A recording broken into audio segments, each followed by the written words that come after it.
और जोड़े जोड़े सुपहवा और तोरे चढ़े बोना कि मैया बस आपका आशीर्वाद बना रहे, आपकी कृपा दृष्टि हमेशा बनी रहे मेरे परिवार पर, मेरे जीवन में। बस आपसे यही प्रार्थना है और इसके बदले में मैं जब तक जीऊंगी मैं आपका व्रत करूंगी, आपका गुणगान करूंगी। और जोड़े जोड़े सुपहवा और तोरे चढ़े बोना हे मैया तोरे चढ़े बोना हे मैया हे मैया हे मैया खोला न हो नयना हम दर्शनवा करबे हे मैया खोला न हो नयना हम दर्शनवा करबे। जोड़े जोड़े सुपहवा जोड़े जोड़े सुपहवा तोरे चढ़ई बोना मैया तोरे चढ़ई बोना हे मैया खोला न हो के बढ़िया हम दर्शनवा करबे हे मैया खोला न हो नयनवा हम दर्शनवा करबे।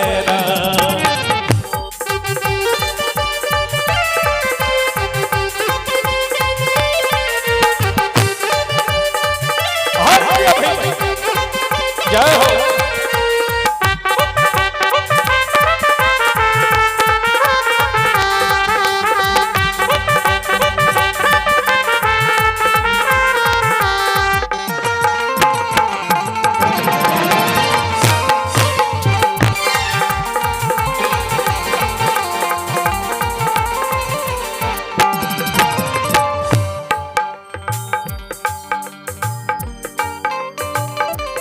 हेलो हेलो हे मैया जोड़े जोड़े नारिया जोड़े जोड़े नारिया तोरे चढ़े बोना जोड़े जोड़े नारिया तोरे चढ़े बोना।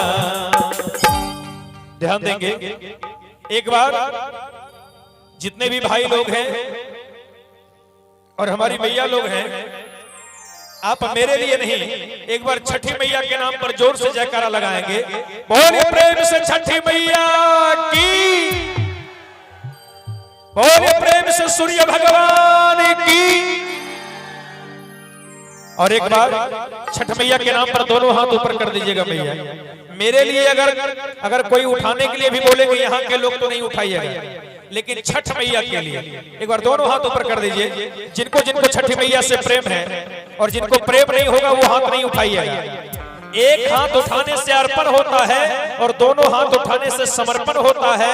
ध्यान देंगे जो एक हाथ उठाते हैं वो जो एक हाथ ऊपर करते हैं वो तो ठीक है, लेकिन जो दोनों हाथ ऊपर करते हैं मैया के दरबार में वो सबसे सुपर होते हैं। ये दोनों हाथ ऊपर रहे मैया के नाम पर और मीठी मीठी करताली के साथ कहेंगे कि हे मैया खोला न हो के बढ़िया हम दर्शनवा करबे ना हे मैया खोला न हो के बढ़िया हम दर्शनवा करबे ना हे मैया।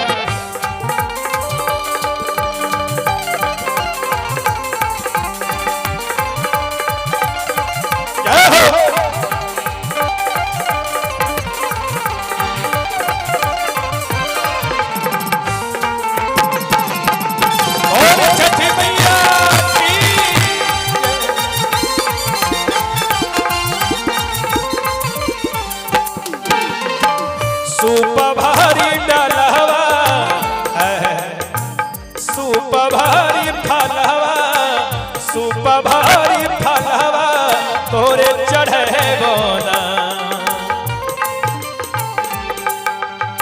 सूप भारी फलवा तोरे चढ़े बोना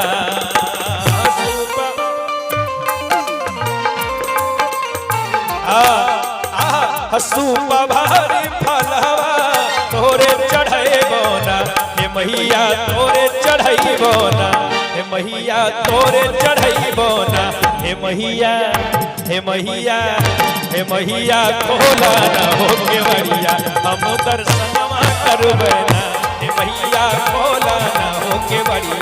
हम दर्शनवा करबैना हे मैया खोला ना हो केवड़िया हम दर्शनवा करबैना हे मैया खोला ना हो केवड़िया हम दर्शनवा करबैना हे मैया खोला ना हो केवड़िया हम दर्शनवा करबैना हे मैया खोला ना हो केवड़िया हम दर्शनवा करबैना हे मैया खोला ना हो केवड़िया हम दर्शनवा करबैना। बोल छठी मैया की जय हो।